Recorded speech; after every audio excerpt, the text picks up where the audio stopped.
Bonjour Anas Kazim, on te présente peut-être rapidement, syndiqué chez Sudrail. Voilà, un peu une figure de la grève des cheminots l'an dernier, de la bataille du rail.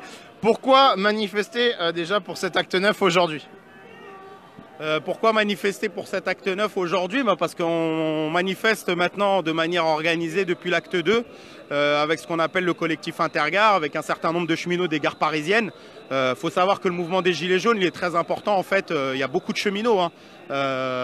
Souvent, pas spécialement, nous on a un gilet orange, mais bon, c'est que de la couleur. Moi, comme je dis, être gilet jaune, c'est pas avoir une couleur jaune sur le dos, mais c'est défendre en fait ce mouvement à travers ses revendications, à savoir de la justice sociale, en finir définitivement avec les élites politiques, avec tout ce système, quoi. On en a marre en vérité de système, cet état bourgeois en fait qui en fait fait que reculer des acquis sociaux en permanence.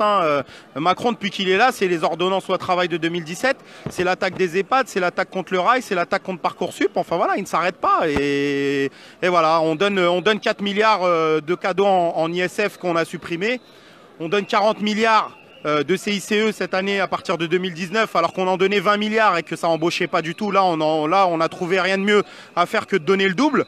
Voilà, donc enfin voilà, c'est contre tout ça qu'on se bat. C'est pour ça que les cheminots ils sont là.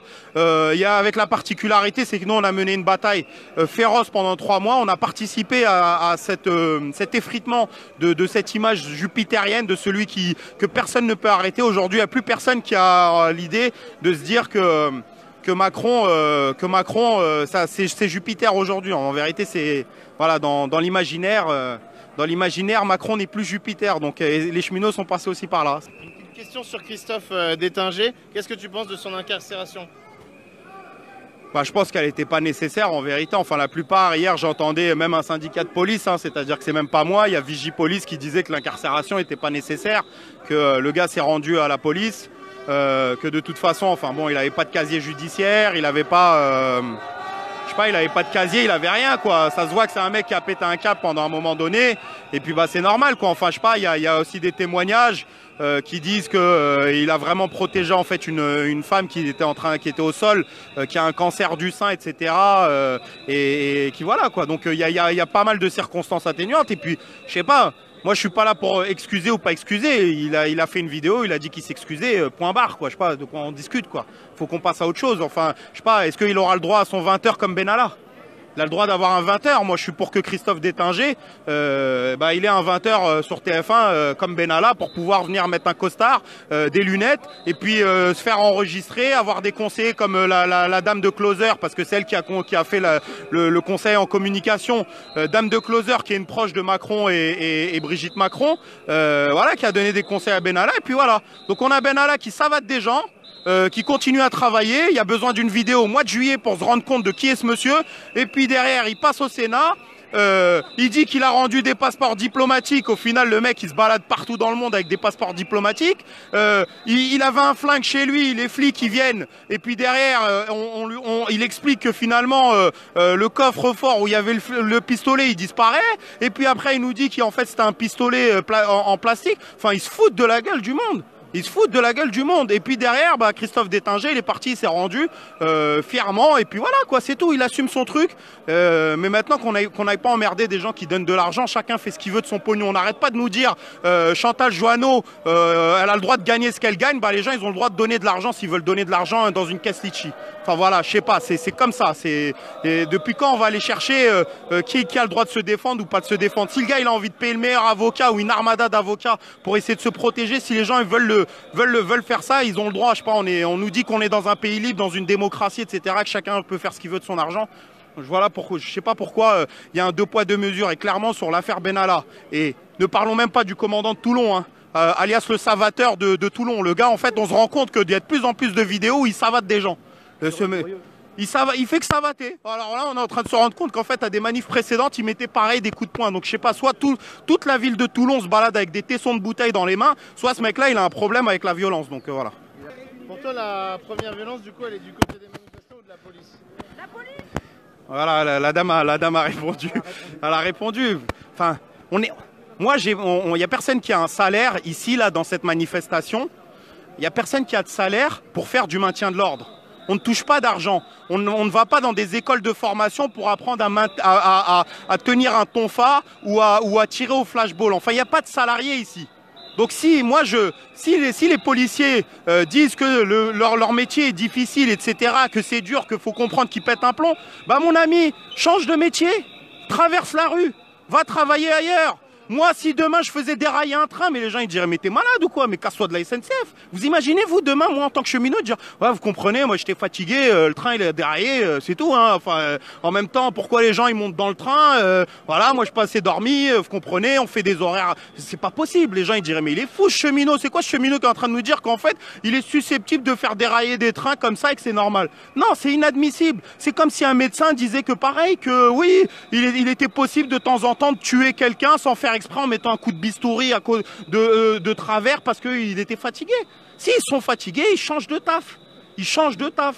Donc je sais pas moi, ils disent on est mal payé, on fait des heures à rallonge, on n'est pas payé les heures sup, on n'est pas machin, on n'est pas ceci, on n'est pas cela, on se fait caillasser. Mais les gars, mais rentrez chez vous. Va ouvre une boulangerie. Moi j'ai un pote, je vais vous dire, j'ai un pote, il travaillait dans un service de police, je vais pas dire lequel. Le mec il s'est barré, il est parti ouvrir une pizzeria à Nice, il est très heureux. Parce qu'il a dit moi je pensais tout petit que la police c'était arrêter les voleurs, les vrais voleurs. Et au final, il s'est rendu compte qu'en fait, le mec, il mettait que des PV, des amendes, qu'il prenait des radars et il se mettait en radar dans des coins perdus pour pouvoir essayer de récupérer des thunes, qu'au final, il voyait qu'il y avait des choses bizarres qui se passaient et que personne ne disait rien. Et au final, il a dit, moi, voilà, je me reconnais pas dans la police, c'est pas la police de quand j'avais 4 ans et que j'avais un pistolet et que je me prenais pour le shérif, et il s'est cassé. Et aujourd'hui, il a une pizzeria, il a oublié la police. Chez nous, chez les cheminots, il y a des gars, des anciens gendarmes, des anciens militaires, des anciens policiers qui sont cheminots. Et ils nous racontent, ils nous disent, mais c'est insupportable. C'est pas possible. C'est même quand t'as une once de bienveillance, et ben au final, t'es obligé, à travers les mots d'ordre, à travers le truc de servir, de l'ordre, de machin, et ben tu te rends compte qu'en vérité, bah, en tant que policier, t'es pas là pour protéger la veuve et l'orphelin, mais t'es plutôt là pour défendre les institutions bourgeoises de la Ve République, et c'est ça la réalité. La police nationale, c'est une institution coercitive de l'État bourgeois et rien d'autre. D'accord? Sinon, eh ben, Cahuzac, elle rentrerait dans l'Assemblée nationale, elle mettrait les pinces à Cahuzac quand il est en train de dire qu'il a magouillé.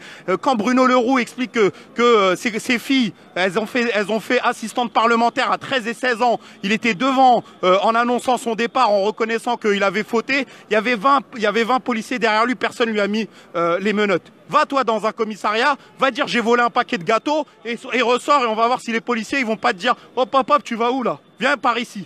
Et c'est ça le problème, c'est qu'il y a un deux poids deux mesures. Enfin voilà quoi, même ceux qui disent oui, nous on n'est pas, c'est les élites un peu de la police, c'est pas nous, etc. On nous donne des ordres, Je sais pas, à un moment donné, personne n'a le couteau sous la gorge. D'accord? Personne n'a le couteau sous la gorge. Celui qui est pas content et qui est pas d'accord avec ce qui est en train de se passer, avec les ordres qui sont donnés, avec le maintien de l'ordre, etc., il fait une lettre de démission et il va chez Pôle emploi. Il traverse la rue.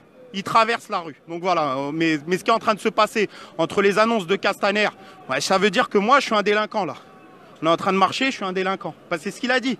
Il a dit peut-être qu'il y aura de la casse et que finalement, bah, nous, on est complices de cette future casse. Griveaux, il a dit qu'on était des opposants politiques.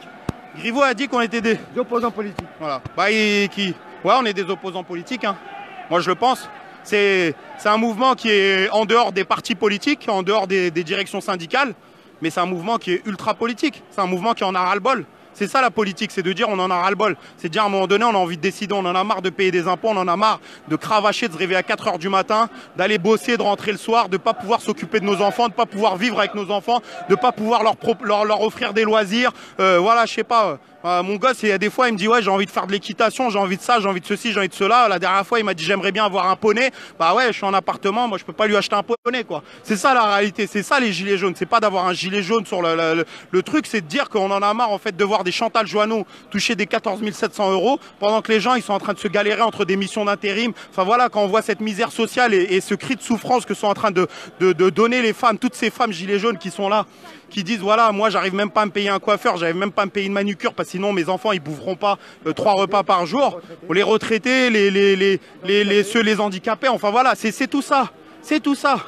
Il y a un gilet jaune, mais enlevons ce gilet, il y aurait quoi? Il y aurait des gens, ils seraient dans la merde parce qu'ils pourraient rien dire d'autre qu'il y a des gens. Voilà, il y a des gens. Mais là, vu qu'il y a un gilet, c'est bien parce qu'on arrive à compter le nombre, etc. On arrive à les identifier. Mais en même temps, on essaye un peu de faire croire que ces gens-là ne sont plus des êtres humains, ne sont plus des citoyens lambda, ils ne font plus partie d'aucun peuple. Ce ne sont uniquement des gilets jaunes qui marchent. Voilà, des gilets jaunes sur pattes qui avancent dans la rue et dont on ne comprend pas ce qu'ils veulent. Voilà, moi je suis contre tout ça et je suis fatigué, mon ami. Merci beaucoup, Révolution Permanente. Lâchez rien dans le live. Ciao.